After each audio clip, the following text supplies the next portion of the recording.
ආයෙ මට මෙතනදී රක්ෂණය ගැන කතා කරොත් එimhe රක්ෂණයේදී කිසිම විදියකින් ලාභ ලැබීම කියන දේ ලාභ ලැබීම කියන දෙයට ඉඩක් දෙන්නේ. ලාභ ලැබීමට ඉඩක් දෙන්න. ඒකට හේතුව තමයි ලාභ ලැබීමට ඉඩක් දෙන්න නොදෙන හේතුව ලාභ ලැබීමට ඉඩක් දෙන්නේ නැහැ. එහෙම ලාභ ලැබීමට ඉඩක් නොදෙන හේතුව තමයි විශේෂයෙන්ම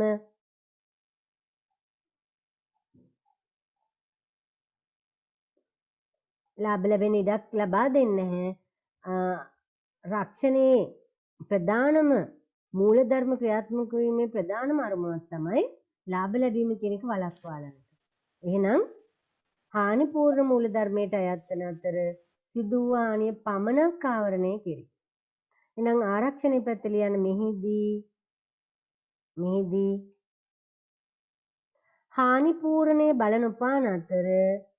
හානිපූර්ණයේ බල නොපාන අතර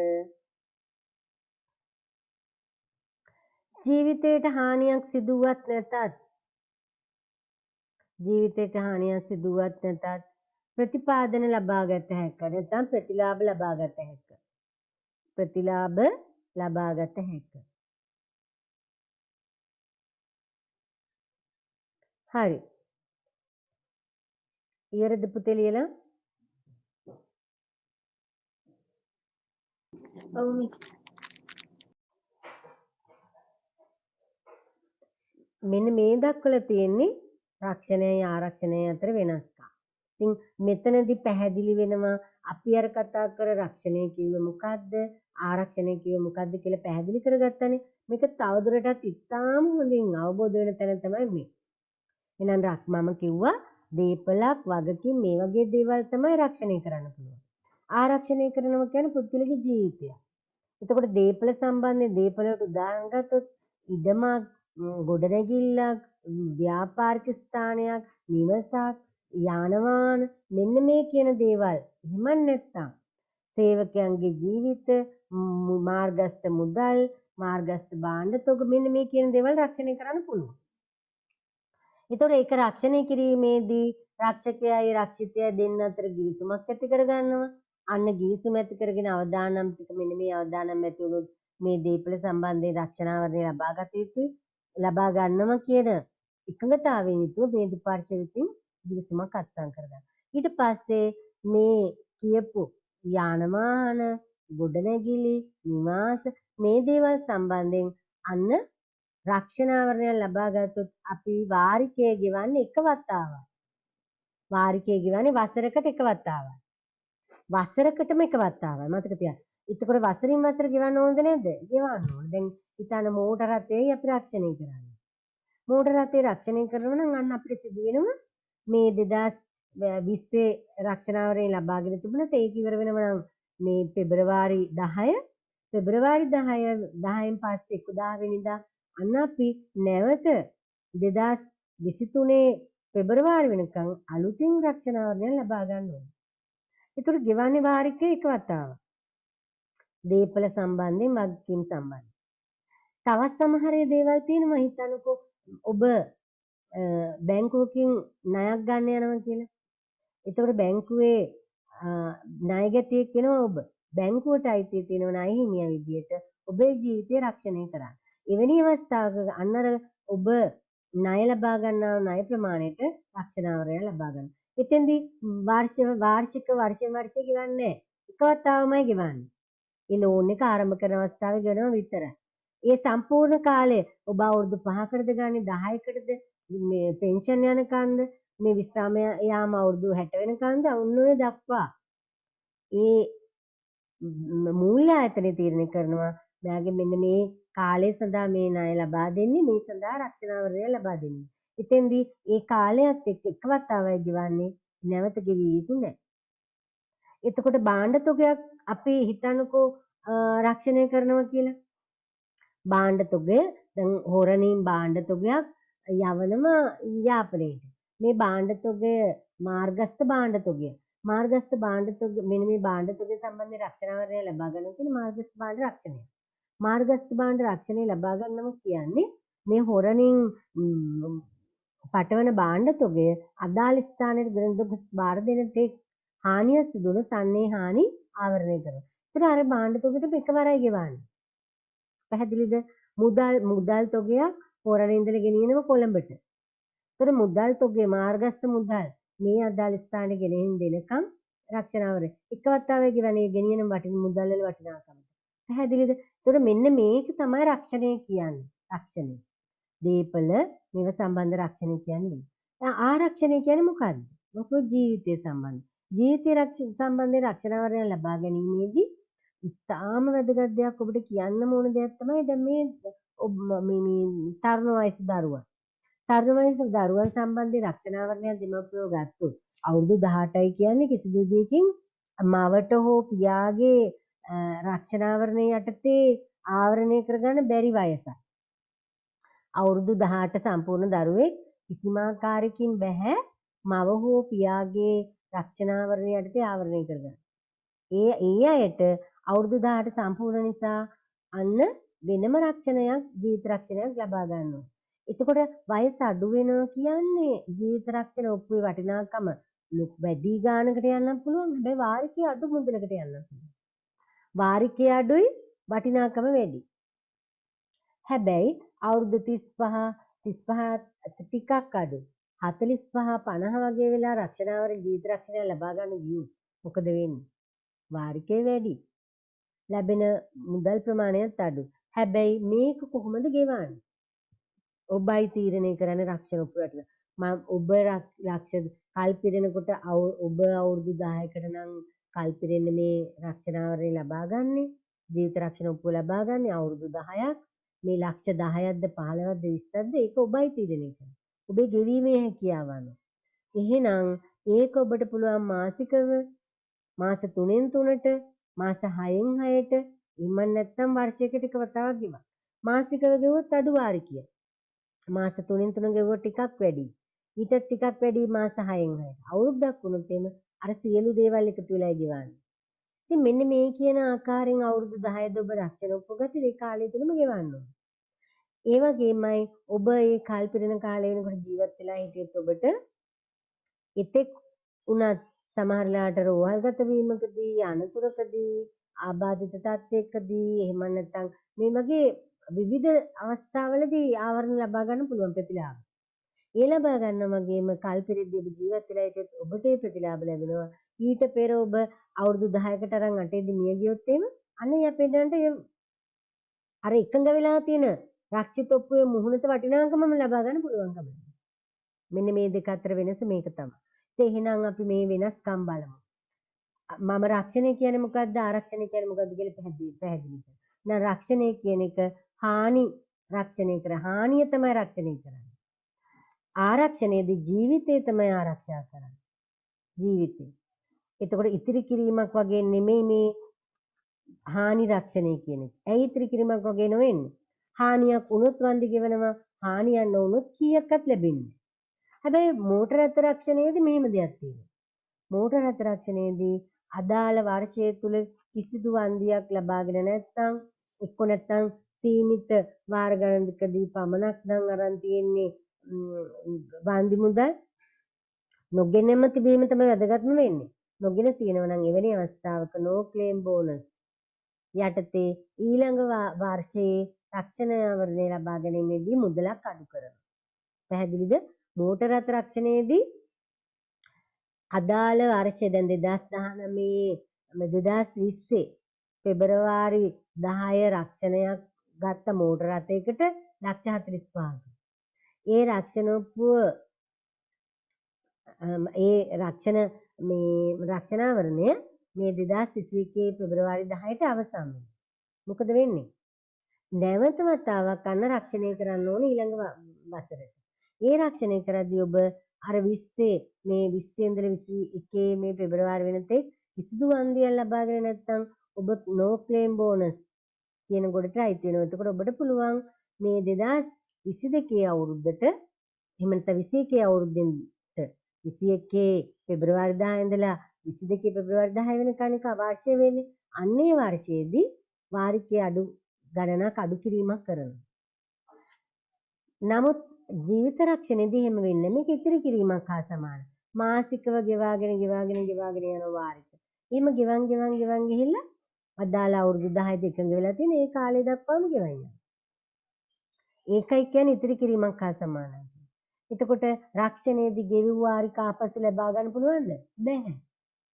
හානියක් වුණොත් වන්දි ලැබෙනවා, හානියක් නැත්නම් වන්දි ලැබෙන්නේ. ආරක්ෂණයේදී ජීවිත රක්ෂණයේදී එහෙම නෙමෙයි හානියක් සිදු වුණත් නැතත් ගෙවූ වාරික ආපසු ලබා ගන්න පුළුවන්. කාලය අවසානයේදී. වර්ෂ 10ක් මම කාලය කිව්වා. අන්නේ කාලයේ අවසානයේදී පුළුවන්කම තියෙනවා ගෙවූ වාරික ආපසු ලබා ගන්න. රක්ෂණය කියන එක නිශ්චිතවම අවදානම බාරගන්නේ. නිශ්චිතවම අවදානම බාරගන්නේ.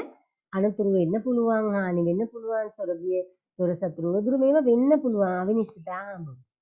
නමුත් ජීවිතය සම්බන්ධයෙන් ආරක්ෂණයේදී නිශ්චිතවම අවදානම බාරගන්න. මරණය කියන එක නියතයි. හැබැයි නිශ්චිතවම එහෙම හානියක් වුණොත් පවුලේ යැපෙන්නන්ට අර රක්ෂිතයා එකඟ වෙලා තියෙන මුදල් ප්‍රමාණය ලබා දෙන්න. රක්ෂණ ගිවිසුම දේපල හා වගකීම් වලට සම්බන්ධ. ආරක්ෂණ ගිවිසුම පුද්ගල ජීවිතය හා සම්බන්ධ. ඉතින් දරුවනේ මේ ටික ලියා ගන්නකො මේ වෙනස්කම් ටික. මාතෘකාව ලියන රක්ෂණය හා ආරක්ෂණය අතර වෙනස්කම්. ලියා ගන්න දැන් බලන්න.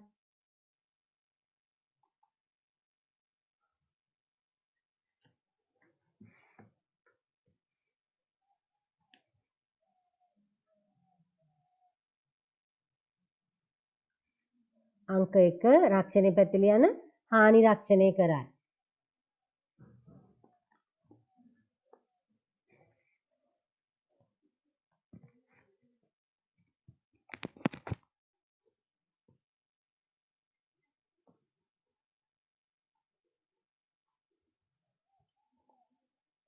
ආරක්ෂණය පැත්තේ ලියන්න ජීවිත ආරක්ෂණය කරයි. ජීවිත ආරක්ෂණය කරයි.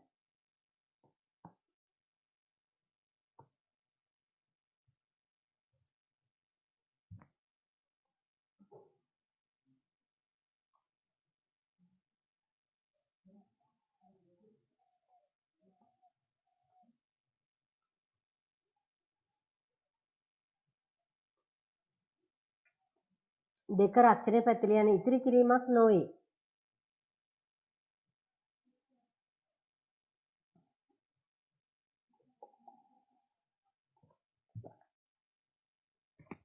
ඉතිරි කිරීම නෙමෙයි හානියක් වුණ පූර්ණේ කරගන්න තමයි රක්ෂණය කරන්නේ.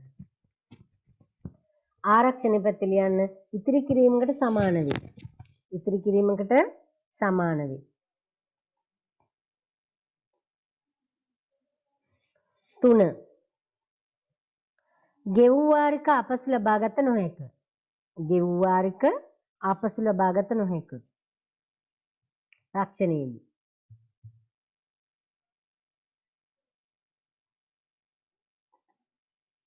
ආරක්ෂණය පැත්තේ ලියන්න හානියක් සිදුවත් නැතත් ගෙවූ වාරික ආපසු ලබාගත හැකිය.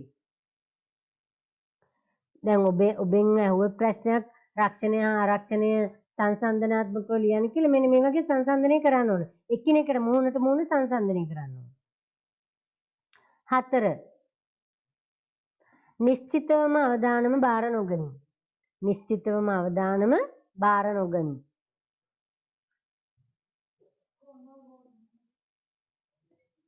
ආරක්ෂණය පැත්තේ ලියන්න නිශ්චිතවම අවදානම බාරගනී. නිශ්චිතවම අවදානම බාරගනී.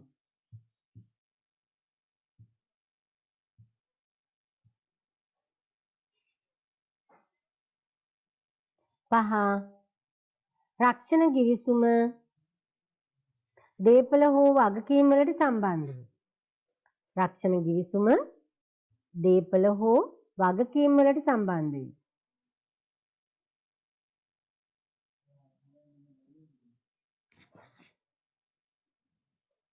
ආරක්ෂණ පැත්තේ ලියන්න ආරක්ෂණ ගිවිසුම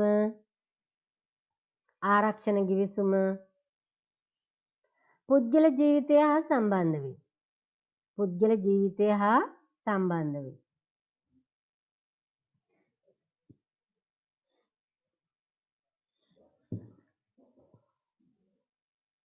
හරිද?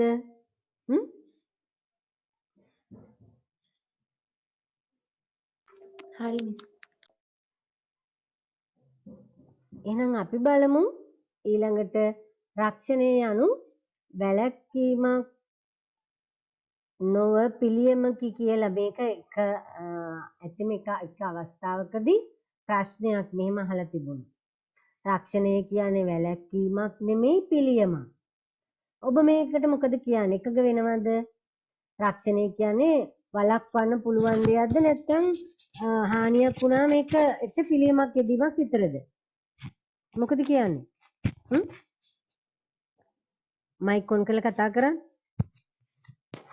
රක්ෂණය කියන්නේ වැළැක්වීමක් නොව පිළියමකි. එකග වෙනවද නැද්ද? මුලින්ම කියනක එකගද නැද්ද? මේ දින දෙකේම කතා කරපු කරුණ අනුව ඔබට පැහැදිලි වෙන්න ඕන මේ කියන කාරණාව සම්බන්ධයෙන්. රක්ෂණය යනු වැළැක්වීම නොව පිළියමකි. මොකද කියන්නේ? එකඟද නැද්ද? එකඟයි. ඔව්. ඇත්තෙන්ම එකඟ වෙන්න වෙනවා. මොකද රක්ෂණය කියන්නේ වැළැක්වීමක් නෙමෙයි. රක්ෂණය වැළැක්වීමක් නම් රක්ෂණය කරන්නේ හැමෝම හැමදේම. වැළැක්වීමක් නෙමෙයි හානියක් වුණොත් ඒකට පිළියම් යෙදීමක් විතරයි. ඉතින් ඔයාලත් මේ ඉන්වර්ටඩ් කමා ඇතුළේම ලියා ගන්න මේක රක්ෂණය යනු වැළැක්වීමක් නොව පිළියමකි. ඉන්වර්ටඩ් කමා ඇතුළේ ලියන්න. රක්ෂණය යනු වැළැක්වීමක් නොව පිළියමකි. උදාහරණ සහිතව පැහැදිලි කරන්න. ප්‍රශ්නයක් තමයි ඔබෙන් අහලා තියෙන්නේ. උදාහරණ සහිතව පැහැදිලි කරන්න. මොකද කියන්නේ? පැහැදිලි කරන්න පුළුවන්ද බැරිද? පුළුවන්. ඇත්තෙම සරල දෙයක්නේ. අපි දන්නවා කිසියම් දෙයක් වළක්වනවා කියන්නේ කිසිම ආකාරයකින් නැත්නම් නිශ්චිත ලෙසම අවසන් කරන එක වෙන්න දෙන්නෙම නෑ. වළක්වනවා කියන්නේ ඒකනේ. දැන් කිසියම් දෙයක් වැළැක්වීම කියන්නේ නිශ්චිත වශයෙන්ම ඒ දේ අවසන් කරනවා, නිම කරනවා. දැන් අපි හිතන්නකෝ ඔබ ගැන. ඔබේ ජීවිතයේ ඔබේ ලබන අවුරුද්දේ A level විභාගය ගැන හිතුවොත් එහෙම මොකද්ද කියන්නේ? ඔබගේ විභාගයේ අවදානම වළක්වන්න පුළුවන්ද? මේ මම උගන්වන ඒවා අනිකුත් ගුරුවරු උගන්වන ඒවා වැළැක්වීමත් ඒ අවදානම වළක්වන්නද කරන්නේ? පිළියම් යොදානද? මොකද හිතෙන්නේ? පිළියම් යෙදීම වළක්වනව නම් ඔබ විභාගයේ අනිවාර්යයෙන්ම සමත් වෙන්න එපානේ. වළක්වනවා කියන්නේ නිශ්චිතවම අවසන් කරනවා. එහෙනම් අවදානමන්නේ ඔබ හොඳින්ම ගිහිල්ලා විභාග ලියලා එහෙම නෑ. අපිට ඒක කියන්න බෑ. ඒ වගේ රක්ෂණයක් කිසියම් දෙයක් වළක්වනවා කියන්නේ නිශ්චිත වශයෙන් මේ දේ අවසන් කරන කියන එක. නැත්නම් එවැනි දෙයක් වෙන්න දෙන්නේ කියන එක. හානියක් අවදානම මේ වගේ. නමුත් පිළියමක් කියන්නේ తాවකාලික වශයෙන් කරන සහනය. తాවකාලික වශයෙන් කරන සහනය. ඉතින් රක්ෂණයත් ඒ වගේ තමයි. රක්ෂණය මගින් සිදුවන්නේ අවදානම් වලට මුහුණ දෙන්න සිදුවන හානි සඳහා වන්දි ලබා දෙමින් අන්න ඒ අවදානම් වලට රක්ෂිතයාට සහනයක් ලබා දෙන්න කටයුතු කරන එක. ඇයි අවදානම සඳහා හානිය ලබා දෙමින් හානි පූර්ණය කරමින් ඇයි සහනයක් සැලසන්නේ? රක්ෂිතයාගේ පැවැත්ම උදෙසා. නැත්නම් රක්ෂිතයා මොකක් වේද? බංකොලොත් වෙයි, කඩා වැටෙයි, එයාගේ යැපෙන්නන්ට එයාගේ ආර්ථික තත්ත්වය යහපත් නොවන තත්ත්වයට පත් කරાવી. දැන් හිතන්න ව්‍යාපාරිකයෙක් ගැන විතරක් නෙමෙයි සාමාන්‍ය පුද්ගලයෙක් ගැන. ඔබට මෝටර රථයක් තියෙනවා. මේ මෝටර රථය රක්ෂණය කරලා නැහැ. හැබැයි රක්ෂණය කරලා නැහැ කිව්වම ඔබ හිතයි මොකුත්ම රක්ෂණයක් කරලා නැහැ කියලා. බෑ. තර්ඩ් පාර්ටි රක්ෂණයක් හරි ගන්න ඕන. අවම තේන පාර්ශ්ව රක්ෂණයක් ගන්න ඕන. ඒ මොනව සඳහාද? මම ඔබට මීට පෙරත් කිව්වා. මෝටර රථය මාර්ගයට දාන්න නම් අනිවාර්යෙන්ම තර්ඩ් පාර්ටි ඉන්ෂුරන්ස් එකක්වත් අරගෙන තියෙන්න ඕන. ඒකට රුපියල් 1000ක 1500ක් යන්නේ. අනිවාර්යෙන්ම. ඒ තෙවන පාර්ශ්වය විතරයි එතනින් ආවරණය වෙන්නේ. තුන්වෙනි පාර්ශ්වය. එහෙනම් මෙන්න මේ රක්ෂණාවරණය ලබා ගන්න. හැබැයි ඔබ එහෙම නැතුව පුල් ඉන්ෂුරන්ස් එකක් දාලා තිබුණා නම් මෝටර රථේ වටිනාකමටම රක්ෂණය කරලා තියෙනවා. එවැනි අවස්ථාවක හානිය සිදු වුණොත් හානිය තරම කොහොමද සම්පූර්ණම හානියක්ද? ඒ මොන තත්ත්වෙන් ඇති වුණත් ඔබ රක්ෂණය කරලා තිබුණා නම් ඔබට සහනයක් ලැබෙනවා. එහෙම නැත්නම් ඔබට ඇත්තෙම හුල දුක් වෙවි ඉන්න වෙන්නේ. ඒ නිසා මතක තියාගන්න රක්ෂණාවරණේ සාක්ෂණයෙන් කරන්නේ මෙන්න මේ සහන සැලසෙන. අවදානම තුනී කරනවා හැර විෂය වස්තුවට සිදුවන අවදානම් වැළැක්වීමක් කරන්නේ. දැන් රක්ෂණය කරා නම් මේ මෝටර රථය මේ වැළැක්වීමක් කරා නම් රක්ෂණයෙන් වැළැක්වීමක් කරන්න කියලා හිතුවනම් එහෙනම් අර අනතුරු වෙන්න බෑ. වැළැක්වීමක් කරන්න බෑ රක්ෂණයට. රක්ෂණයෙන් කරන්නේ හානියක් වුණොත් ඒ සඳහා පිළියම් යෙදීමක් විතරයි.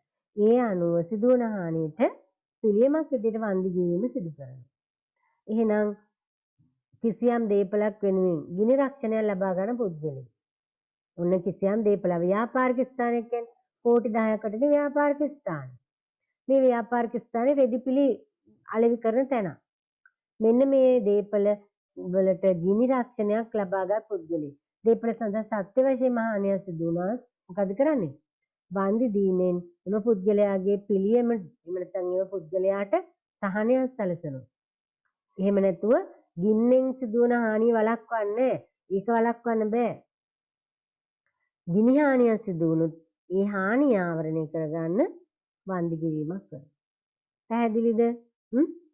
පැහැදිලිද නැත්නම් තවදුරටත් පැහැදිලි කළ යුතුද? මෙන්න මේ ප්‍රශ්නයට පිළිතුරයි ඔය කිව්වේ. දැන් මන් ලියපු එක බලන් ලියන්න අවශ්‍ය නැහැ නේද? ඔයාලට පුළුවන් නේද පුතේ ලියන්න උත්තර? පුළුවන්ද ලියන්න උත්තර? කියන්නකෝ. කතා කරන්න. උත්තර ලියන්න පුළුවන්ද? නෑ. පුළුවන්. එහෙනම් පුතේ මේක ලියන්න අවශ්‍ය නැහැනේ ඔයාලා. එහෙනම් ඔයගොල්ලෝ උත්තර ලියන්න. හරිද? කිසියම් දෙයක් වැළැක්වීම කියන්නේ නිශ්චිත වශයෙන්ම අවසන් කරනවා කියන්නේ. වෙන්න දෙන්නේ නැහැ කියන එක. නමුත් පිළියමක් කියන්නේ తాවකාලික වශයෙන් විසඳුම් සැලසෙනවා කියන එක. සහනයක් ලබා දෙනවා කියන එක. එහෙනම් රක්ෂණය මගින් සිදු කරන්නේ අවදානම් වලට මුහුණ දෙන්න. එහෙම නැත්නම් සිදුවන හානි සඳහා වන්දි ලබා දෙමින් සහන සැලසෙන එක. එහෙම නැත්නම් අවදානම තුනී කිරීම හැර විෂය වස්තුවට වන හානිය වැළැක්වීම නෙමෙයි. උදාහරණ ගත්තොත් එහෙම කිසියම් දීපල ව්‍යාපාරයක් කියලා හිතන්න ව්‍යාපාරික ස්ථානය. ගින්නෙන් සිදුවන හානි සඳහා ගිනි රක්ෂණ ආවරණයක් ලබාගෙන තියෙනවා. එවැනි අවස්ථාවක ඒ දීපලට සත්‍ය වශයෙන්ම හානියක් වුණොත් එවැනි විටකදී අන්න මේ රක්ෂණ සමාගමෙන් එම නැත්නම් රක්ෂකයා රක්ෂිතයා වුණු මේ දීපල හිමියාට පිළියමක් විදිහට වන්දි මුදල් ලබා දෙනවා. පැහැදිලිද? හරි. ඔන්න ඔය ටික තමයි කියන්න තියෙන්නේ. ඉතින් එහෙමනම් මේක නැවත ලියන්න එපා රක්ෂණයේ අවශ්‍යතාව අපි මීට පෙර කතා කරා ව්‍යාපාරවලටනේ. දැන් එහෙනම් රක්ෂණයේ අවශ්‍යතාව මොකක්ද කියන එක තවදුරටත් අපි බලමු පොදුවේ ගත්තා. හැබැයි මෙතෙන්දී ඒ ව්‍යාපාරවලට ඇති වුණු දේම තව තවත් විස්තරාත්මකව තියෙන නිසා මේ සටහන ලිව්වේ නැතත් කමන්නේ දරුවනේ. අර කරුණු පහ අපි මීට පෙර කතා කරපු කරුණු පහම තමයි මේ තුල අන්තර්ගත වෙන්නේ. අපි නැවත බලමු රක්ෂණීය අවශ්‍යතාව. ඉතින් ව්‍යාපාරවල පැවැත්වෙන රක්ෂණීය අවශ්‍යතාව කියන කොටසදී අපි කරුණු හතරක් සාකච්ඡා කරා. ඒ කරුණු හතරට තවත් කරුණක් එක් කරලා තවදුරටත් දීර්ඝ විස්තර කිරීම තමයි මේ රක්ෂණීය අවශ්‍යතාව කියන තැන කතා කරන්නේ. මේ රක්ෂණීය අවශ්‍යතාව පොදුවේ කතා කරලා තියෙනවා. එහෙනම් දරුවනේ ව්‍යාපාර කියන දේම ගත්තොත් ව්‍යාපාරයක නම් අවදානම් කියන එක රක්ෂණය කරන්න පුළුවන්. ඉතින් මෙන්න මේ අවදානම් මොනවද? ගිනි හානි, සොරසතුරු වදුරු, කලකෝලහල මේ වගේ දේව ස්වභාවික ආපදා මේවා. මෙන්න මේ කියන ඒවා ආවරණය කරන්න පුළුවන් අවදානම් රක්ෂණය කළ හැකි වීම තුල ආයෝජකයෝ බයස් කර නැතුව ව්‍යාපාරවල මුදල් ආයෝජනය කරනවා. දෙවෙනි එක තමයි ජීවිතය ආසසීමේදී අකල් මරණ, ආබාධිත තත්ත්ව, අසනීප මෙන්න මේ කියන අවස්ථාවන් වලට පුද්ගලයන්ට හානි සිදු මේ දේවල් නිසා පුද්ගලයන්ට හානි වෙන්න පුළුවන්. එවැනි අවස්ථාවක මූල්‍යමය ගැටලු වලට මුහුණ දෙනවා ව්‍යාපාරිකයෝ සහ සාමාන්‍ය ජනය. එහෙනම් එවැනි අවස්ථාවකත් රක්ෂණය කරලා තියෙනවා නම් සහනයක් ලබා ගන්න පුළුවන්. තුන්වෙනි එක තමයි රක්ෂණ සමාගම් තමන්ගේ අරමුදල් නැවත ප්‍රතිආයෝජනය කරනවා. ප්‍රතිආයෝජනය කරන්නේ මොන වගේද? සංවර්ධන රටේ ආර්ථික කටයුතු සම්බන්ධ. එහෙනම් අන්න ඒ දේවල් වලට සම්පාදනය වීමට විශාල මුදල් සම්පාදනය කිරීම තුළ විශාල කාර්යභාරයක් ඉටු කරනවා. හතරවෙනි එක රක්ෂණ ව්‍යාපාරයේ නිරතවන්නන් තුළ රැකියා අවස්ථා බහුල වශයෙන් නැති වෙනවා. රැකියා අවස්ථා බහුලව ජනිත වීම තුළ විරකියාවට විසඳුමක් වෙනවා. මෙන්න මේ විරකියාවට මේ සේවාංශයක්නේ. රක්ෂණ කියන්නේ සේවා. සේවා තමයි සපයන්නේ. රක්ෂණ කියන සේවාව සැපීම තුළ ඒ සේවා ශේෂ්ත්‍රයේ දෙන්නන් විශාල පිරිසක් ඉන්නවා. එහෙනම් එය රටේ ආර්ථිකයේ රැකියා වියුක්තියට විරකියාවට උදව්. පහ ජාත්‍යන්තර වෙළඳාමේ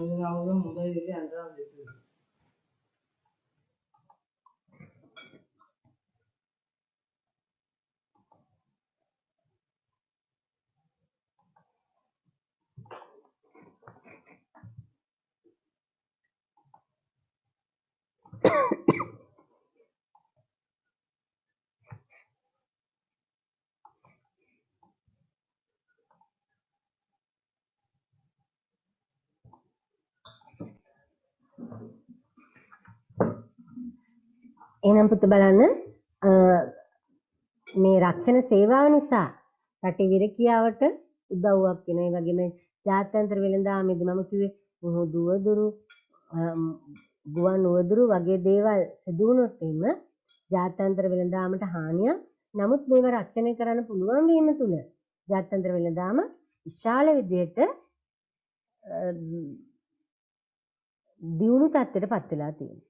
ඒ වගේම පොදුවේ බලද්දී රක්ෂණයේ ප්‍රතිලාභ ගැන කතා කරද්දී අපි කතා කරන්නේ රක්ෂණයේ අර මුදල් ටික ප්‍රතිආයෝජනය කරනවා කියලා. විශේෂයෙන්ම මේ තියෙන රටේ ආර්ථික සංවර්ධනයට අවශ්‍ය ආයෝජනයන් සඳහා මේ මුදල් යොදවනවා. ඒ වගේම අවදානම් වැඩි පිරිසක් අවදානම කියන දේ වැඩි පිරිසක් අතර බෙදා දීම නිසා අවදානම තුනී වෙනවා. මෙන්න මේ කියන දේවල් ටික අපිට පොදුවේ ගන්න පුළුවන් රක්ෂණීය අවශ්‍යතා කියන එකට. ඉතින් අපි ඊට පෙර කතා කරලා තිබුණේ ව්‍යාපාරවලට රක්ෂණයේ වැදගත්කම මොකක්ද කියලා. මෙතෙන්ද එක කරුණක් එතෙන්ට අඩු වෙලා තිබුණේ මේ විරකියාවට දායක වෙනවා කියන කාරණාව.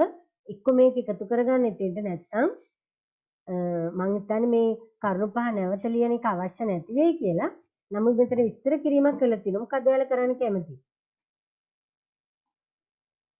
පළවෙනි එක ව්‍යාපාරයක් නම්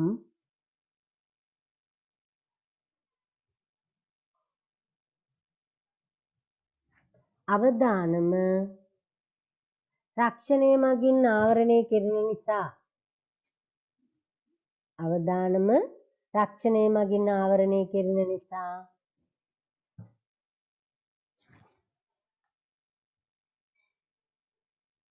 ව්‍යාපාර ආරම්භ කිරීමට ආයෝජකයන් පෙළඹේ.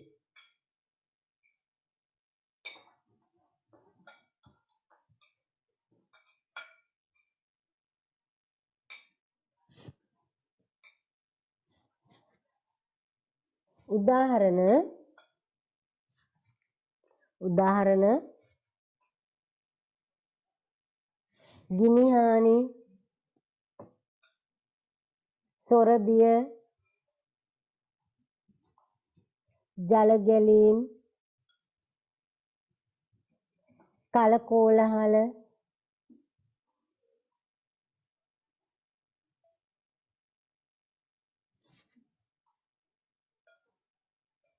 දෙක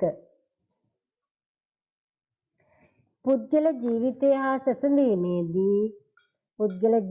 හා සැසඳීමේදී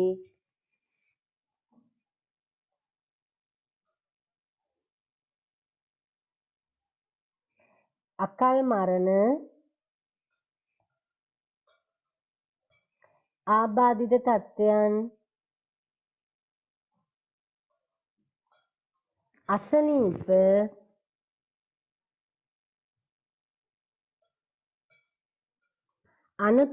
අනතුරුත් ලියන්න පුතේ. අනතුරු වැනි අවස්ථාවලදී පුද්ගලයාට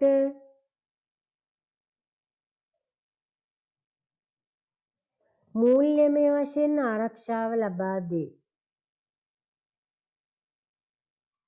පුද්ගලයාට මූල්‍යමය වශයෙන් ආරක්ෂාව ලබා දීම.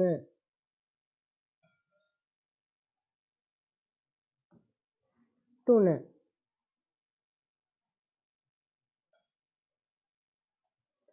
රක්ෂණ සමාගම් තම අරමුදල්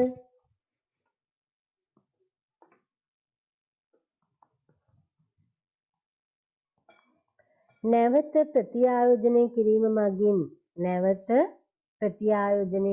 මගින්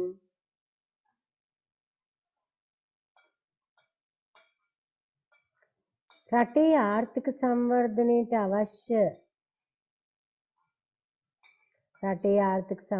අවශ්‍ය ප්‍රාග්ධන සම්පාදනයට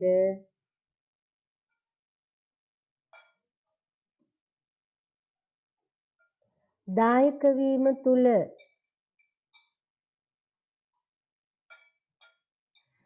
විශාල කාර්යභාරයක් ඉටු කිරීම.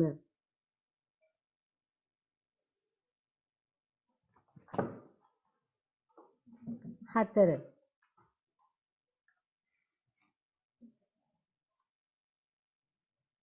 රක්ෂණ ව්‍යාපාරයේ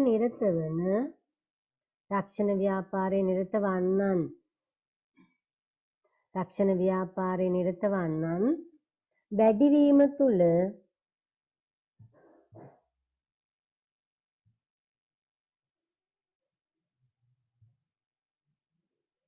රැකියා අවස්ථා බහුල වීම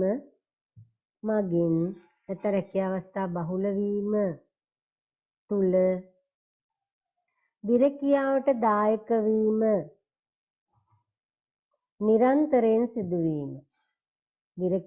දායක වීම නිරන්තරයෙන් සිදුවීම.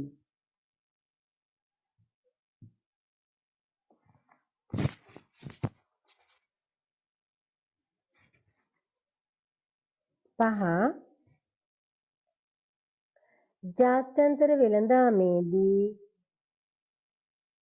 ජාත්‍යන්තර වෙළඳාමේදී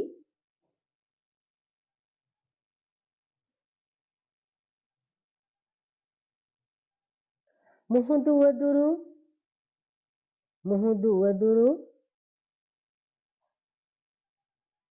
ගුවන් උවදුරු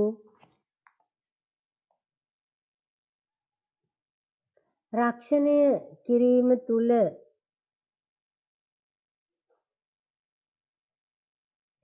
ජාත්‍යන්තර වෙළඳාමේ දියුණුව ඇතිවීම.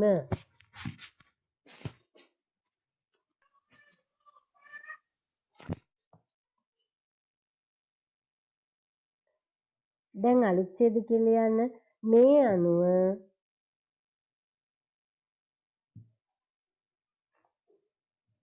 පොදුවේ බලන කල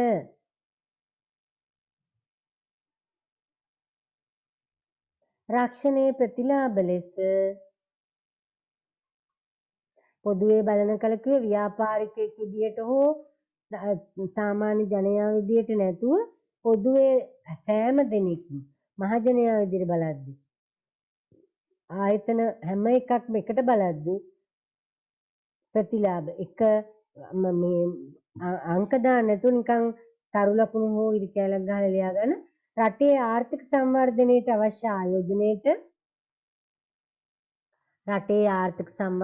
අවශ්‍ය ආයෝජනයට අරමුදල් යෙදවීම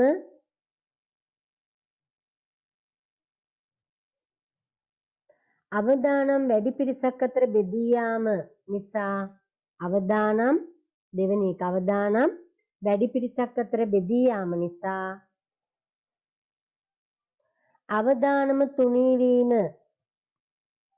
අවදානම තුනී වීම වැනි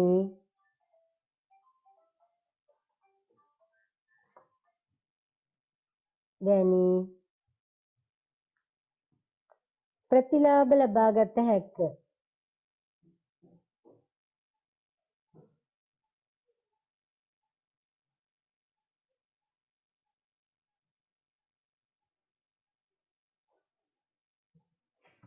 හරි.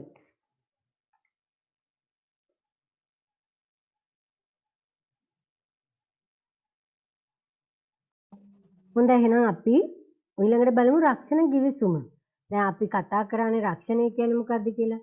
රක්ෂණය කියන්නේ මොකක්ද කියන එක පැහැදිලි කර ගැනීමේදී අපි ප්‍රධාන වශයෙන්ම කතා කරා රක්ෂිතේ වාරික මුදල් ගෙවන්න, රක්ෂකයා විසින් හානියක් සිදු වුණොත් අලාභ ගෙවන්න. මෙන්න මේ දෙපාර්ශ්වය අතර ඇති කර ගන්න එකඟතාවක් තමයි රක්ෂණය කියන්නේ කියන්නේ. එහෙනම් රක්ෂණ ගිවිසුම කියන එක රක්ෂණයේදී ඉතාම වැදගත්. රක්ෂණ ගිවිසුම. දැන් මේ ගිවිසුම් සම්බන්ධයෙන් මොන මීට පෙර සාකච්ඡා කරමු කොතනද? මොකද මාතෘකාව? ගිවිසුම් සම්බන්ධයෙන් කතා කරා. මොකද මාතෘකාව? මොකද්ද පාඩම? ගිවිසුම් සම්බන්ධයෙන් කොතනදද කතා කරේ? ඒ කියන්නේ පාඩම් වල මතකේ නැද්ද පුතේ ඔයාලට? හවුල් ගිවිසුම. හවුල් ගිවිසුම හතරවෙනි පාඩමේ හවුල් ගිවිසුම සම්බන්ධයෙන් කතා කරා. දැන් ඕන තවත් ගිවිසුමක් ගැන තමයි අපි සාකච්ඡා කරන්නේ. අර හවුල් ගිවිසුමකට වඩා ඇත්තෙන්ම ගොඩාක් වෙනස් මේ රක්ෂණ ගිවිසුම කියන එක. එහෙනම් අපි බලමු මොකද්ද රක්ෂණ ගිවිසුමක් කියන්නේ. රක්ෂණ ආවරණය ලබා ගන්න අපේක්ෂා කරන පුද්ගලයා කවුරු වෙනවද? රක්ෂණ ආවරණය ලබා ගන්න අපේක්ෂා කරන පුද්ගලයා කවුද? කවුද? රක්ෂිතයා. ඉදිරිපත් කරන රක්ෂණ යෝජනාවට රක්ෂණ ආයතනය පිළිගත්තොත් අන්නේ යෝජනාව පිළිගත්තට පස්සේ මෙන්න මේ දෙපාර්ශ්වය අතර ඇති කරගන්න ලිඛිත එකඟතාව තමයි අපි හඳුන්වන්නේ රක්ෂණ ගිවිසුමක් කියලා. මතකයිනේ දැන් හවුල් ව්‍යාපාරයක ගිවිසුම ගැන කතා කරා. හවුල්කරුවෝ අතර ඇති කරගන්න එකඟතාව. ඒ එකඟතාව නැති වෙන පුළුවන් ක්‍රම තුනක් කිව්වා. ලිඛිතව, ව්‍යංගයෙන්, වාචිකව. ලිඛිතව ඇති වුණාම තමයි ඒක ඔප්පුවක් බවට පත් වෙන්නේ. මතකද ඔබට? එහෙනම් අවස්ථාව කියලා කිව්වේ. දැන් අපි ගත්තොත් එම රක්ෂණයේදී මේ ගිවිසුම තියෙන්න ඕන ලිඛිතවමයි. රක්ෂණ ගිවිසුම තිබිය යුතු ගන්නේ ලිඛිතවමයි. කවුරු අතරද මේ ගිවිසුම ඇති වෙන්නේ? රක්ෂිතයයි රක්ෂකයයි අතර. කවුද රක්ෂිතයා කියන්නේ? රක්ෂණ ආවරණය ලබා ගන්න බලාපොරොත්තු වන අපේක්ෂා කරන පුද්ගලයා. අන්න එයා ඉදිරිපත් කරනවා රක්ෂණ යෝජනා පත්‍රය.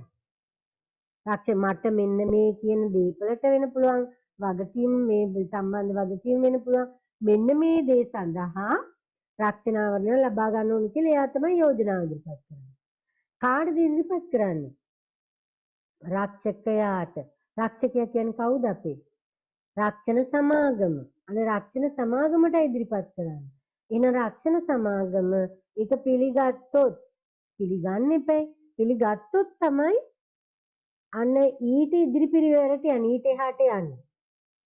රක්ෂකයා විසින් රක්ෂිතයා විසින් ආවරණය ලබා ගන්න අපේක්ෂා කරන පුද්ගලයා වන රක්ෂිතයා රක්ෂණ යෝජනාවක් ඉදිරිපත් කරනවා.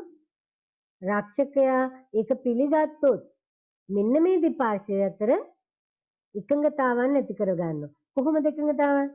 රක්ෂකයා කියනවා මේ කියන මේ දැන් රක්ෂිතයා ඉදිරිපත් කරනවා නම් දීපල මෙන්න මේ දීපල සම්බන්ධයෙන් මේ ආකාරයෙන් පුළුවන් ඔබට රක්ෂණ ආවරණය ලබා ගන්න. ඒ ඉදිරිපත් කරන යෝජනාවලට රක්ෂිතයාත් එකඟ නම් ඒ වාරික මුදල් ගෙවන්න රක්ෂිතයා එකඟ වෙනවා නම් රක්ෂකයා සහ රක්ෂිතයා අතර රක්ෂණ සමාගමයි රක්ෂිතයයි මේ දෙපාර්ශ්වය අතර ලිඛිතව ඇති කරගන්න එකඟතාව නැත්නම් එකඟතා ලියවිල්ල රක්ෂණ ගිවිසුම කියලා හඳුන්වනවා. එහෙනම් රක්ෂණ ගිවිසුම ඔප්පුවක් කරගන්න ඕන. කොහොමද ඔප්පුවක් කරගන්නේ?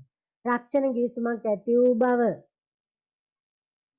කිසියම් ජීවිතයක් සම්බන්ධ වෙන්න පුළුවන්, දේපලක් සම්බන්ධ වෙන්න පුළුවන්, රක්ෂණ සමාගම විසින් රක්ෂිතයාට ලිඛිත සහතිකයක් ලබා දෙන්න අවශ්‍යමයි. රක්ෂකයා රක්ෂිතයයි මේ දීපල වෙන්න පුළුවන්, ජීවිතය සම්බන්ධ වෙන්න පුළුවන් ලිඛිත සහතිකයක් ලබා දෙන්න අවශ්‍යයි.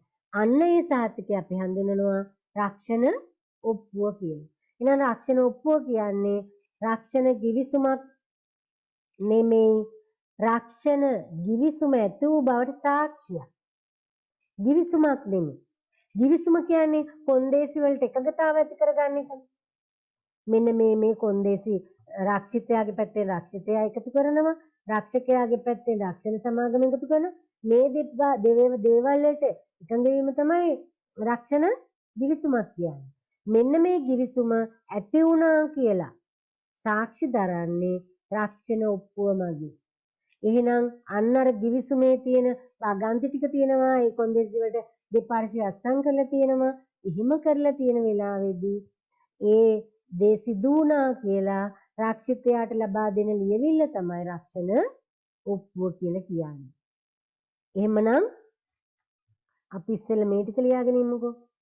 රක්ෂණ ගිවිසුම ලියා ගන්නකෝ. රක්ෂණාවරණයක් ලබා ගැනීමට අපේක්ෂා කරන පුද්ගලයා රක්ෂණාවරණයක් ලබා ගැනීමට අපේක්ෂා කරන පුද්ගලයා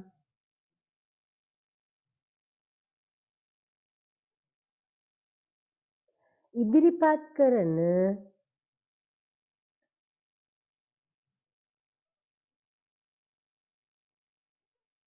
රක්ෂණ යෝජනා පත්‍රයට රක්ෂණ යෝජනා පත්‍රයක්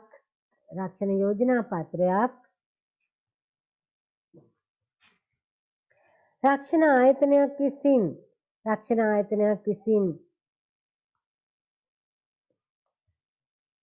පිළිගැනීමෙන් පසුව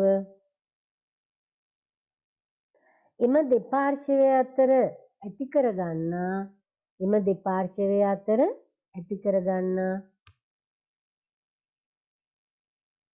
ලිඛිත එකඟතාව දැක්වෙන ලියවිල්ල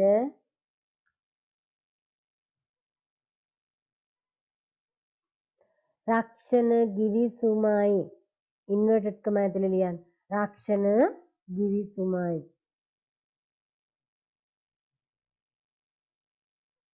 දැන් ඉතින් රක්ෂණ ගිවිසුමක් කියන්නේ මොකක්ද කියලා මේ ටික තියෙන්න ඕන. ඒකත් ඔබට හැඟෙන විවිධ වචන භාවිත කරන්න බෑ. රක්ෂණාවරණයක් ලබා ගැනීමට අපේක්ෂා කරන පුද්ගලයා ඉදිරිපත් කරන රක්ෂණ යෝජනාවක් රක්ෂණ ආයතනයක් විසින් පිළිගැනීමෙන් පස්සේ එම දෙපාර්ශ්වය අතර ඇති කරගන්නා එකඟතාව දැක්වෙන ලියවිල්ල තමයි රක්ෂණ ගිවිසුමක්. වගන්ති සඳහන් කරලා වගන්ති තියෙන්නේ. රක්ෂණ ඔප්පුව ඊළඟ අනුමාතුකාව ලියන්න. රක්ෂණ ඔප්පුව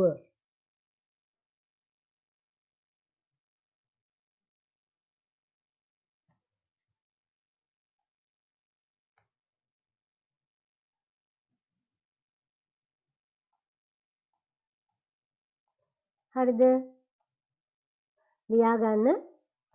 රක්ෂණ ගිවිසුමක් ඇති වූ බවට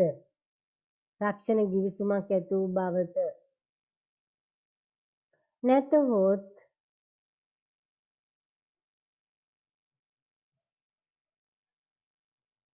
කිසියම් ජීවිතයකට හෝ දේපලකට අදාළව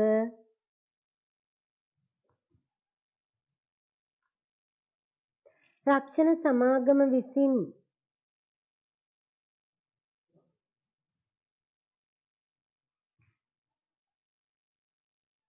රක්ෂිතයාට දෙනු ලබන ලිඛිත සහතිකය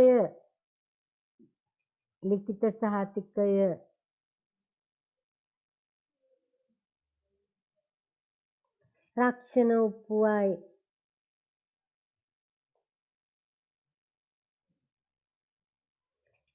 ඉතින් අපි තවදුරටත් මෙතන බැලුවොත් එහෙම පැහැදිලි කරගන්න දරුවනේ රක්ෂණ ගිවිසුමක් ඇති වුණා කියන්නේ. රක්ෂණ ගිවිසුම තියෙන මොනවා සම්බන්ධයෙන්ද?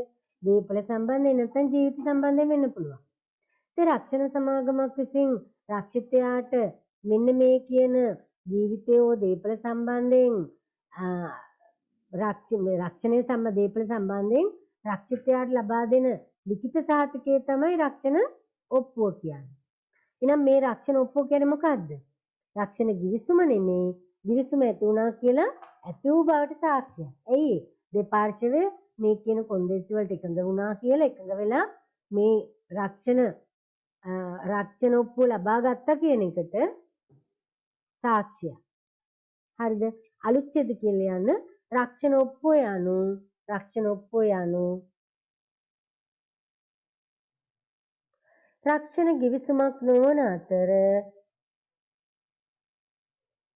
රක්ෂණ ගිවිසුමක් නොවන අතර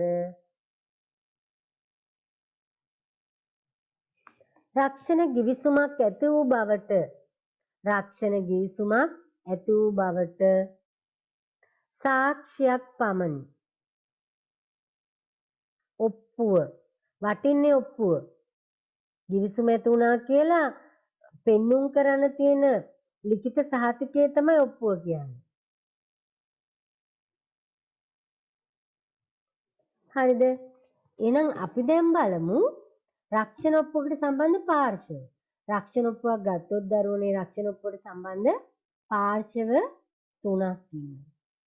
පළමු පක්ෂය, දෙවන පක්ෂය, තෙවන පක්ෂය කියන. ඉතින් රක්ෂණ ගිවිසුමට සම්බන්ධ පළමු පක්ෂය වෙන්නේ කවුද? රක්ෂිතයා. යා තමයි යෝජනාව ඉදිරිපත් කරන්නේ. මෙන්න මේ මගේ දීපල එහෙම නැත්නම් මගේ ජීවිත සම්බන්ධයෙන් මම කැමති රක්ෂණාවරණය ලබා ගන්න. මෙන්න මේ කියන අවදානම් සඳහා එයා තමයි යෝජනාව ඉදිරිපත් කරන්නේ. දෙවන පක්ෂය කවුද? රක්ෂකයා. කවුද රක්ෂකයා කියන්නේ? රක්ෂණ සමාගම. එයා මොකද කරන්නේ? අන්න අර රක්ෂිතයා ඉදිරිපත් කරන යෝජනාව පිළිගන්නවා. එහෙම පිළිගත්තොත් තමයි රක්ෂණ ගිවිසුමක් ඇති වෙන්නේ. එහෙම නැත්නම් ගිවිසුමක් ඇති වෙන්නේ නැහැ. ඇයි රක්ෂිතයා ඉදිරිපත් කරන යෝජනාව ප්‍රතික්ෂේප වුණොත් කොහොමද ගිවිසුමක් ඇති වෙන්නේ? රක්ෂකයා විතරයි ඉන්නේ. දෙපාර්ශ්වයක් ඉන්නවනේ ගිවිසුමක් ඇති වෙන්නේ. එහෙනම් ගිවිසුමක් ඇති වෙන්න නම් හරි. එහෙමනම් තෙවන පක්ෂය කියන්නේ කවුද? අන්න තෙවන පක්ෂයකුත් බිහි වෙනවා මෙන්න මේ ගිවිසුම නිසා. දැන් රක්ෂිතයා යම් කිසි දීපලක් ව්‍යාපාරික ස්ථානයක් නිවසක් ගොඩනැගිල්ලක් මේ වගේ දෙයක් හෝ යාන වාහන මෙන්න මේව සම්බන්ධයෙන් වෙන්න පුළුවන්. එහෙම නැත්නම් ජීවිතය සම්බන්ධයෙන් වෙන්න පුළුවන් රක්ෂණ යෝජනාවක් ඉදිරිපත් කරනවා. මෙන්න මේ කියන අවදානම් තියෙනවා කියලා පෙන්වන්න කරනවා. එතකොට මෙන්න මේ කියන යෝජනාව පිළිගන්නවා රක්ෂකයා විසින් රක්ෂණ සමාගම. මේ ගිවිසුම ඇති වෙනවා අන්න එකඟ වෙලා එකඟතාවන්ට ඇති වුණාම මේ දෙපාර්ශ්ව අතර ගිවිසුමක් ඇති වෙනවා. මෝටර රථය සම්බන්ධයෙන් ගිවිසුම ඇති වුණා කියන්නේ. එහෙනම් මෝටර රථය සම්බන්ධයෙන් පළමු පක්ෂය දෙවන පක්ෂය වෙන රක්ෂකයා අතර ගිවිසුමක්. මේ ගිවිසුම හේතුවෙන් මොකද වෙන්න පුළුවන්? තවත් පාර්ශ්වයකට හානි වෙන්න පුළුවන්. හිතන්නකෝ මහමගනේ මේ මෝටර රථය ගමන් කරන්නේ. හිතන්න ඔන්න මහා මාර්ගයේ ගමන් කරද්දී පාරේ ගමන් කරන මගී පාරේ මේ ලයිට් කණු පාලම් බෝක්කු අවට නිවාස පාර දෙපැත්තේ තියෙන අධිවේගී මාර්ගය නම් දෙපැත්තේ වැට මෙන්න මේ කියන ඒවා තමයි තෙවන පාර්ශ්ව වෙන්නේ. එහෙම නැත්නම් මේ රක්ෂකයාගේ ගිවිසුම නිසා මේ පාර්ශ්ව දෙකට අමතරව ඉන්න නැත්නම් බලපෑමට ලක්වන පාර්ශ්වය තමයි තෙවන පාර්ශ්වය කියන්නේ. එක්කෝ රජය වෙන්න පුළුවන් අධිවේගී මාර්ගයේ හානියක් වුණොත්. සමහර වෙලාවට නිවසකට කඩාගෙන ගියත් මේ මෝටර රථේ අන්නේ අනිවසියන් වෙන්න පුළුවන්. මහමග ගමන් කරද්දී මේ සුදු ඉරේ හරි මගී තීරේ ගමන් කරන මගියෙක් වෙන්න පුළුවන්. යතුරුපැදියකින් ගමන් කරන මහපාරේ ගමන් කරන යතුරුපැදිකරුවෙක් වෙන්න පුළුවන්. තවත් මෝටර රථයක් වෙන්න පුළුවන්. මෙන්න මේ පළමු පක්ෂයයි දෙවන පක්ෂයයි කියන රක්ෂකයාගේ ගිවිසුම නිසා හානියට හෝ අලාභයට හෝ පාඩුවට ලක්වන අනෙක් පාර්ශ්වය තමයි තෙවන පක්ෂය කියන්නේ. පැහැදිලිද? හරි. එහෙනම් බලන්න අපි මේ තුන පැහැදිලි කරගන්න. පළමු පක්ෂය. රක්ෂණාවරණය ලබා ගන්නා නැතොත් රක්ෂණ යෝජනා පත්‍රයක් ඉදිරිපත් කරන්න. මම දැන් මෙතෙක් කියලා පැහැදිලි කරේ. දෙවන පක්ෂය රක්ෂකයා.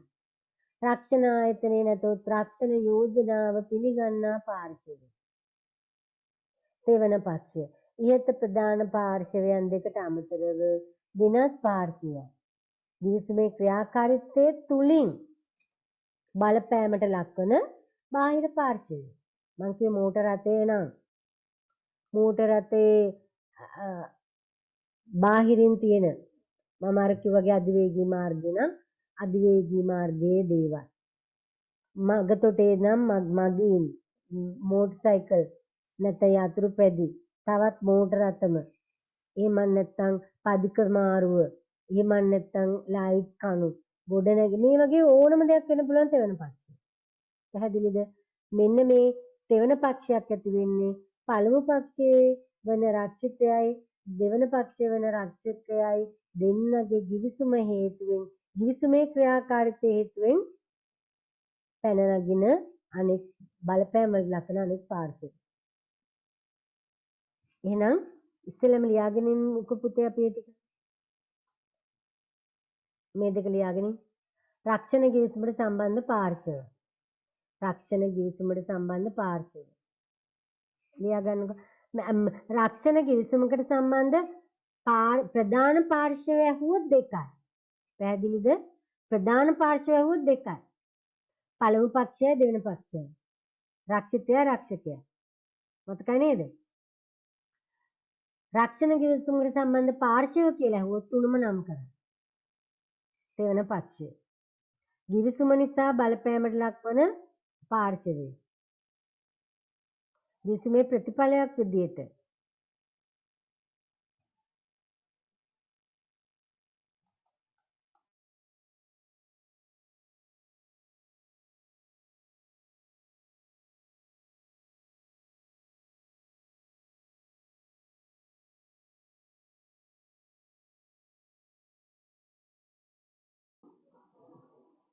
ගිවිසුමට සම්බන්ධ පාර්ශව දෙකකි. එනම් පළමු පක්ෂය රක්ෂිතයා දෙවන පක්ෂය රක්ෂකයා. රූලක් විතර ඇරලා රූලක් විතර යටින් ලියන්න තෙවන පක්ෂය. තෙවන පක්ෂය. ඒ යටතේ ලියන්න ප්‍රධාන පක්ෂ දෙකට අමතරව සිටින පාර්ශවයයි. අපි විස්තර කරද්දි කියනවනේ ගැන. හොඳයි එහෙනම් බලන්න විස්තරය.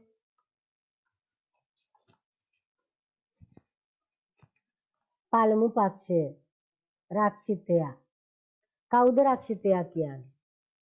ලියා ගන්න මාතෘකාව. පළමු පක්ෂය වරම් වලිය රක්ෂිතයා.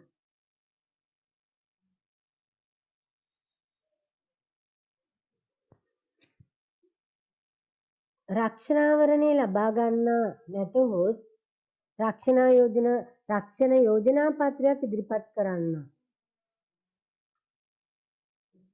රක්ෂණාවරණය ලබා ගන්නා පුද්ගලයා නැතහොත් රක්ෂණ යෝජනා පත්‍රයක් ඉදිරිපත් කරන්න.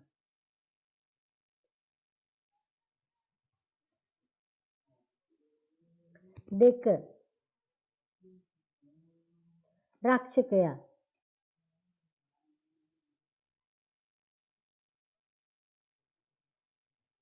රක්ෂණ ආයතනය නැතහොත් රක්ෂණ ආයතනය නැතහොත්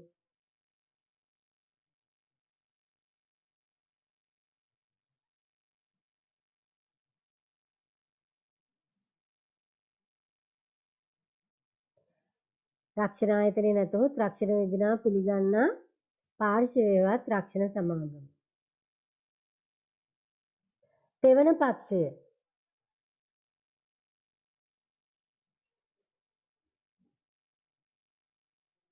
ඉහත ප්‍රධාන පාර්ශවයන් දෙකට අමතරව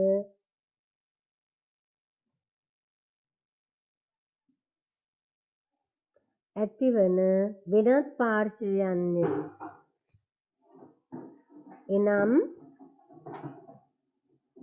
එනම්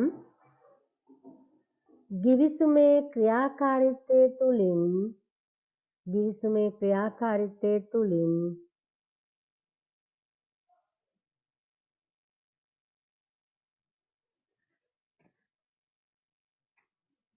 ඇතිවන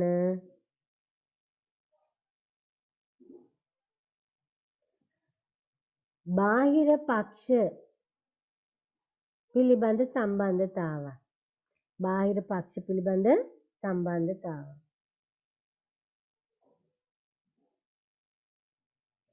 දැන් ඔන්න එහෙනම් අපි දැන් සාකච්ඡා කරලා අවසන් කරා රක්ෂණ ගිවිසුම කියන්නේ මොකද්ද? රක්ෂණ ගිවිසුමට සම්බන්ධ පාර්ශ්වයන් කවුද කියලා.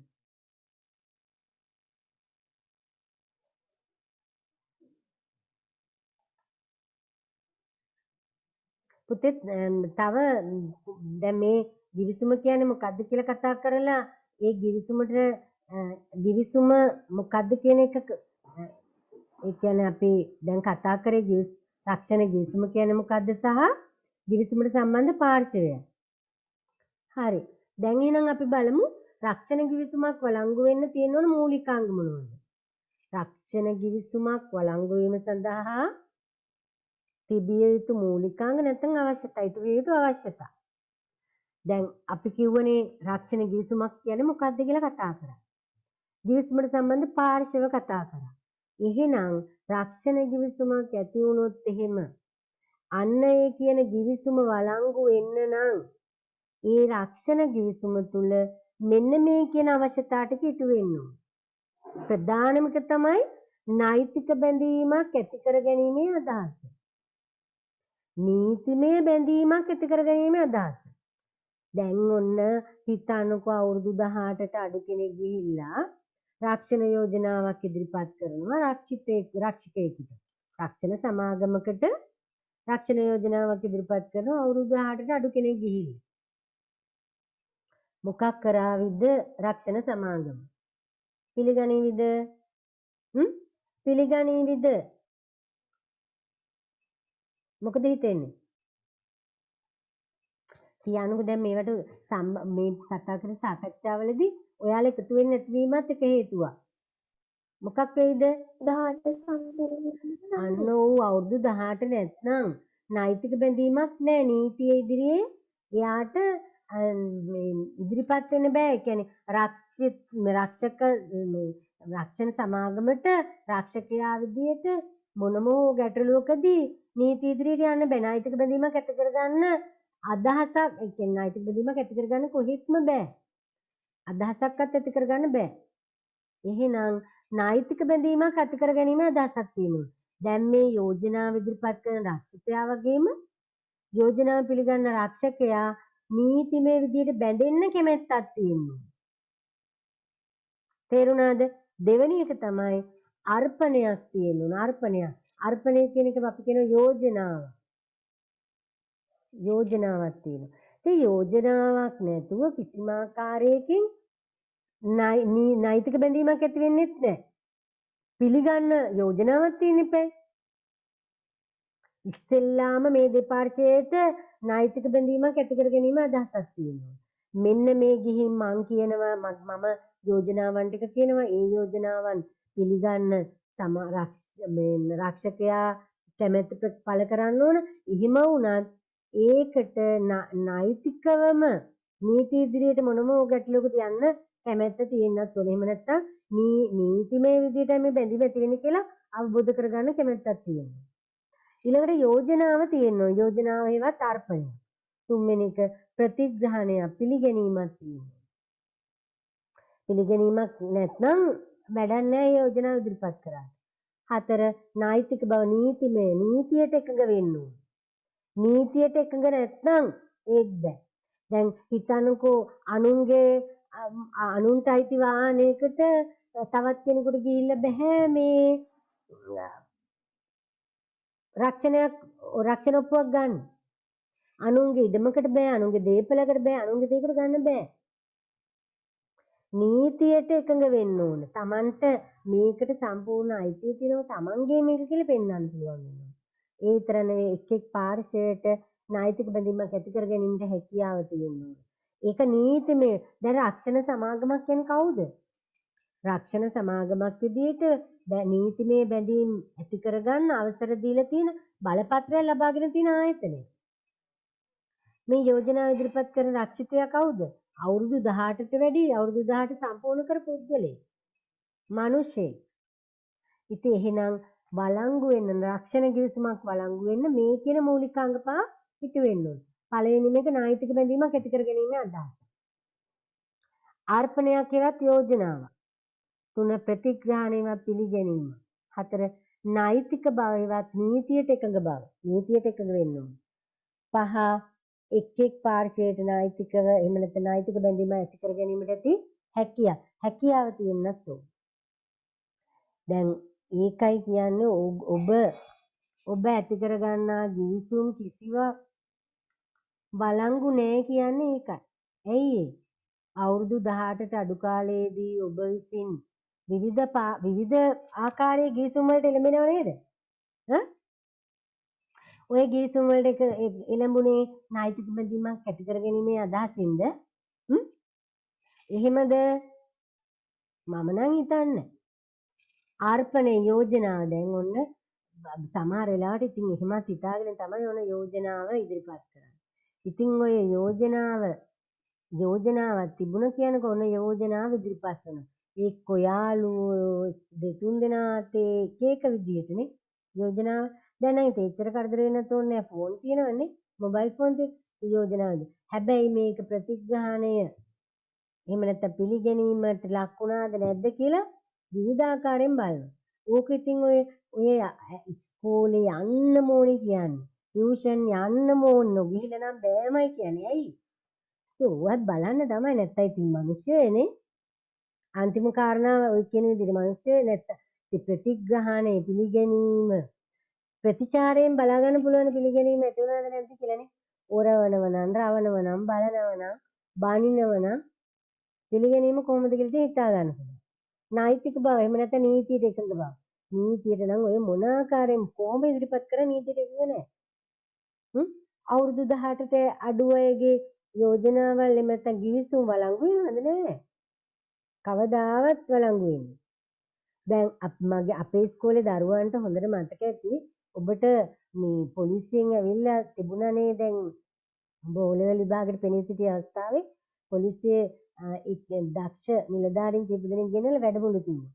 ඒ වැඩමුළු වලදී ඔබට මේ සම්බන්ධව පුදුමාකාර විදිහේ දැනුමක් ලබා දුන්නා. කෙනෙක් දිහා හොරෙන් බලන්නවත් අයිතියක් නැහැ කියලා කිව්ව මතකද? ඒ වගේමයි එහෙම බලලා පැමිණිල්ලක් කරොත් ඔබ වැඩිකරුවෙක්ද නැද්ද? වැඩිකරුවෙක්. මොන තරම් ඔබට නීතිය ගැන අවබෝධය ලබා දුන්නද? ඇයි ඒ ලබා දුන්නේ?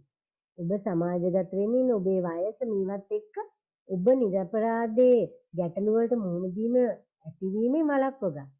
ඉතින් ගිවිසුමක් කියන එක මතක තියාගන්න දරුවනේ අනිවාර්යයෙන්ම. ගිවිසුමක් වළංගු වෙන්න නම් ප්‍රධානම දේ තමයි අවුරුදු 18ට වැඩි වෙන්න ඕනේ. එහෙම නැත්නම් ගිවිසුමක් ඇති වෙන්නේ නැහැ. ඒ වගේමයි රක්ෂණ ගිවිසුම ගැන කතා කරොත් රක්ෂණ ගිවිසුම ඇති වෙන්න නම් පාර්ශව දෙකක් ඉන්න ඕන. කවුද? රක්ෂිතයා යෝජනාව ඉදිරිපත් කර පාර්ශවය, රක්ෂකයා යෝජනාව පිළිගන්න පාර්ශවය. මෙන්න මේ පාර්ශව දෙකක් ඉන්න ඕන. ඒ ගිවිසුම වළංගු වෙන්න නම් වළංගු ගිවිසුමක් වෙන්න නම් ඒක නීති ඉදිරියේ ක්‍රියාත්මක වෙන්න නම් දිගින් දිගට පවත්වාගෙන යන්න නම් මෙන්න මේ කියනා වූ කරුණු පහිට වෙන්න ඕන. නෛතික බැඳීමක් ඇති කර ගැනීමේ අදහස, අර්පණයක් එවත් යෝජනාවක්, ප්‍රතිග්‍රහණයවත් පිළිගැනීම, නෛතික බව, එහෙම නැත්නම් නීතියට එකඟ බව, ඒ වගේම එක් පාර්ශවයන්ට නෛතික බැඳීමක් ඇති කර ගැනීමට හැකියාව. මෙන්න මේ කියන කරුණු පහ තිබුණොත් විතරයි අන්න ඔබ විසින් ඇති කරගන්න ගිවිසුම රක්ෂණ ගිවිසුම වළංගු ගිවිසුමක් වෙන්නේ. එහෙම නැත්නම් ඒ ගිවිසුම වළංගු වෙන්න නම් මේ අවශ්‍යතා පහයිට වෙන්න ඕන. මොකක්ද එන නෛතික බැඳීමක් ඇති කර ගැනීම අදහස කියන්නේ. නෛතික බැඳීම ඇති කර ගන්න එකඟතාවක් පමණක් ඒ කියන්නේ ගිවිසුම ගිවිසුමක් වල නීතිය ඉදිරියේ ගිවිසුමක් ලෙස පිළිගන්න පුළුවන් අදහසින් ඉදිරිපත් කරන්නක් වෙන්නේ.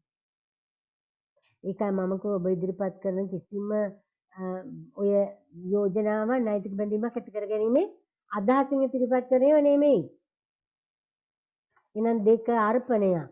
රක්ෂණයට භාජනය කරන කරුණු සම්බන්ධයෙන් එක් පාර්ශවයක් අනෙක් පාර්ශවයට යුත යෝජනා ඉදිරිපත් කිරීම තමයි මේකෙන් අදහස් කරන්නේ. ප්‍රතිග්‍රහණය කියන්නේ පිළිගැනීම. රක්ෂිතයා ඉදිරිපත් කරන යෝජනාවට රක්ෂකයා පිළිගන්නවා කියලා ප්‍රකාශ කරන්න ඕනේ. නෛතික බව නීතියට ගිවිසුමක් ඇති කරගන්න හැකියාව නීත්‍යානුකූල බව තියෙනවා. ඒ වගේම අවසානයේක එක් පාර්ශවයකට බැඳීමක් ඇති කරගැනීමේ හැකියාව. දැන් ගිවිසුමක් ඇති වෙන්න නම් අදාළ පාර්ශවයට නෛතික හැකියාව වයස තියෙනවා. එහෙනම් මෙන්න මේ කියන කාරණා ටික ඉටු වෙනවා. එහෙනම් ලියා ගන්නකො මේ කරුණු පහ මාතෘකාව ලියුවද? රක්ෂණ ගිවිසුමක් වළංගු වීම සඳහා තිබිය යුතු මූලිකාංග. රක්ෂණ ගිවිසුමක් වළංගු වීම සඳහා තිබිය යුතු මූලිකාංග. 1. නෛතික බැඳීමක් ඇති කර ගැනීමේ අදහස. නෛතික බැඳීමක් ඇති කර ගැනීමේ අදහස. 2. අර්පණයේවත් යෝජනාව. මතක තියාගන්න එහෙමනම් රක්ෂණ ගිවිසුමක් වළංගු වෙන්න තියෙන්න ඕන මූලිකාංග මොනවද කියලා ඇහුවොත් ඔබේ මතකයේ තියෙන මූලිකාංග පහමයි තියෙන්නේ කියලා. මේ මූලිකාංග පහ වෙනස් වෙන්නේ නැහැ. නෛතික බැඳීමක් ඇති කර ගැනීමේ අදහස, අර්පණයේවත් යෝජනාව,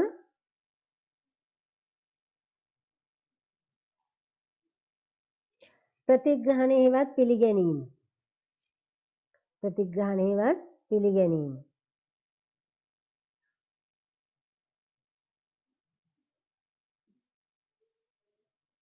නෛතික බවවත් නීතියට එකඟ බව.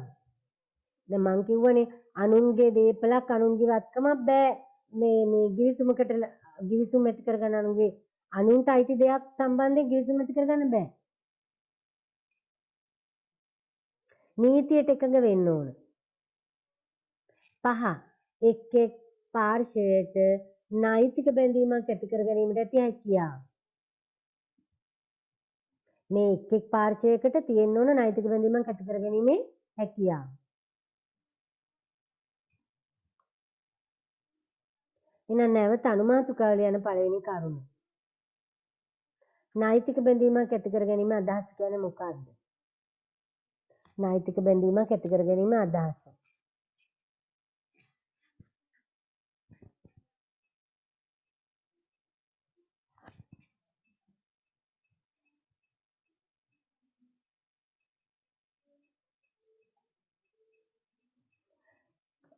නෛතික බැඳීමක් ඇති කර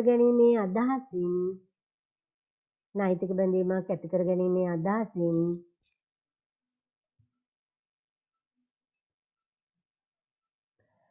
ඇති කරගන්නා එකඟතාවයක්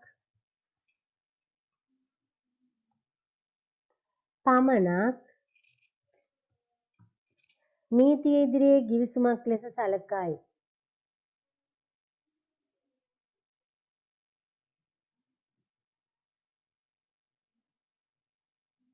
2. අර්පණයක් නැත්නම් යෝජනාව.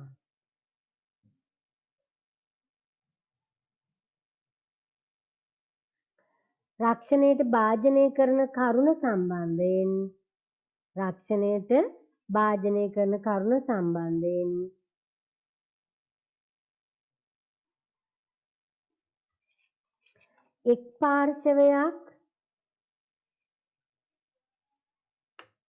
එක් පාර්ශවයක් අනෙක් පාර්ශවය වෙත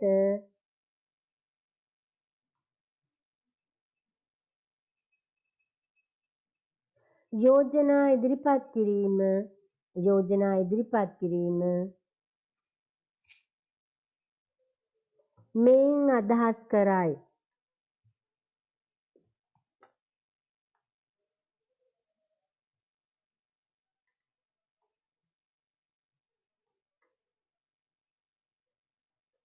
3 ප්‍රතිග්‍රහණයවත් පිළිගැනීම.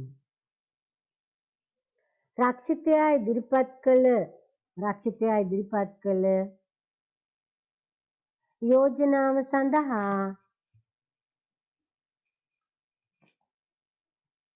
රක්ෂකයා විසින්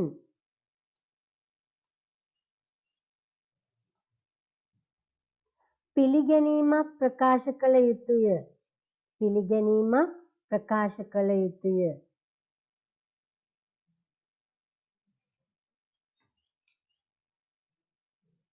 4 නෛතික බව හෙවත් නීතියට එකඟ බව.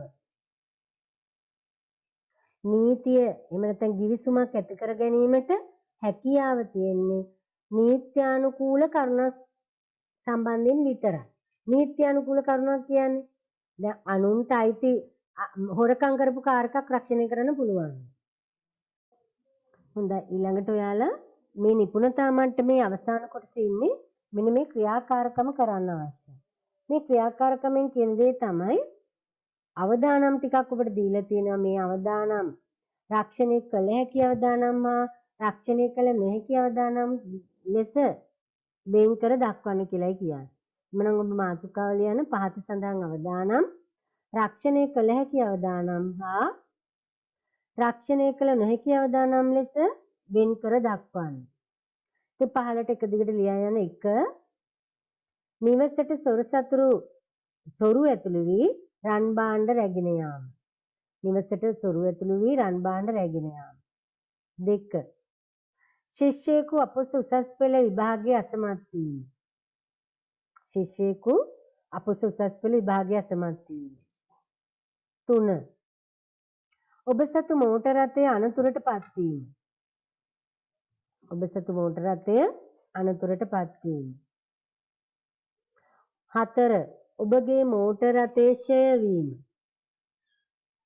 ඔබගේ මෝටර රථයේ ක්ෂය වීම. 5 ණයගැතියෙකුගෙන් ලැබිය යුතු ණය මුදල නොලැබී යාම. ණයගැතියෙකුගෙන් ලැබිය යුතු ණය මුදල නොලැබී යාම. මිලදීගත් ලොතරැයි පත සඳහා දිනුම් නොමැති වීම.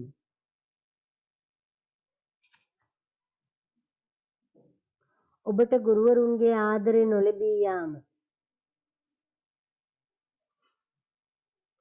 වල්ලලි ප්‍රහාරයකින් ඔබේ නිවස විනාශ වී යාම.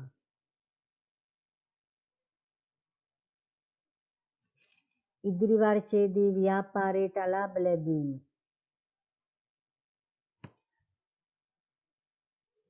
අවසාන එක ව්‍යාපාරයේ පරිගණකය තාක්ෂණික වශයෙන් යල් පැනීම. ව්‍යාපාරයේ පරිගණකය තාක්ෂණික වශයෙන් යල් පැනීම. හරිද? දැන් පුළුවන් නේද ඔයාලට මේ වෙලාවම රක්ෂණය කළ හැකි අවදානම් ලකුණු කරන්න? පැන්සලෙන් ලියා ගන්න. මොනවද රක්ෂණය කරන්න පුළුවන් අවදානම්? පළවෙනි එක පුළුවන්ද? නිවසට සොරු ඇතුළු වී රන් භාණ්ඩ රැගෙන යාම. ඉක්මනින් විනාඩි කිහිපයක් අරන් බලන්න වෙන් කරගන්න බලන්න. නැත්තම් නම් කරගන්න.